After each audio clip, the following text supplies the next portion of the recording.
አባቴ ምሰሶዬ ጌጤ ነው፣ ባሌ መከበሪያዬ ነው፣ ወንድሜ መከታዬ ነው፣ እምነቴ ጠባቂ፣ ለባሌ መገዛት ባርነት አይደለም። እሺ ይሄንን ምን ብለን እንመልሰው?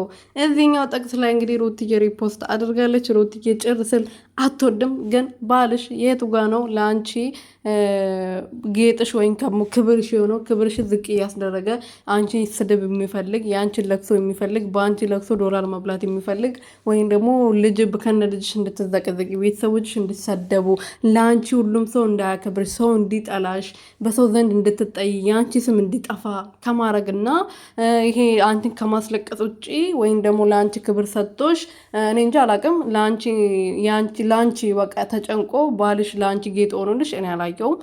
ግን ያው አንቺ ታውቂያለሽ ያለሽበትን ነገር ከኛ በላይ አንቺ ነሽ የምታውቂው። እዚህ ላይ አንቺ ባረግሽ ወይም ደግሞ አንቺ ፖስት ባደረግሽው ጥቅስ ላይ ምንም እንትን ብዬ ማውራት አልፈልግም። ምክንያቱም ያለሽበትን እኔ ያለሁበትን ወይም ደግሞ ሌሎችም ያለንበትን ራሳችንን እንጂ የምናውቀው የሰውን ህይወት አናውቅምና ያየኑን ነገር ነው የምናወራው።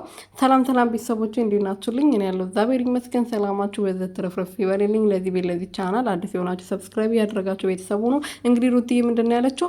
ባሌ መከበሪያዬ ነው፣ ለባሌ መገዛት ባርነት አይደለም ብላለች። እና አዎ ባል ለሚስቱ ክብሯ ነው፣ በቃ ሞገሷ ነው።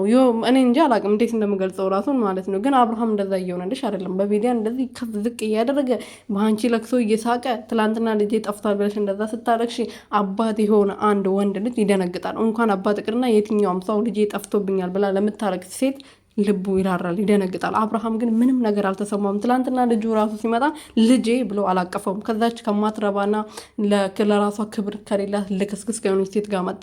ከእሷ ጋር ሲከራከር አንቺ ውሸታም ነሽ፣ አንቺ እንደዚህ ነሽ፣ አውቀሽ ነው የምታለቅሽው፣ ልጅሽ አልጠፋብሽም ብሎ ሲያላግጥብሽ ነበር።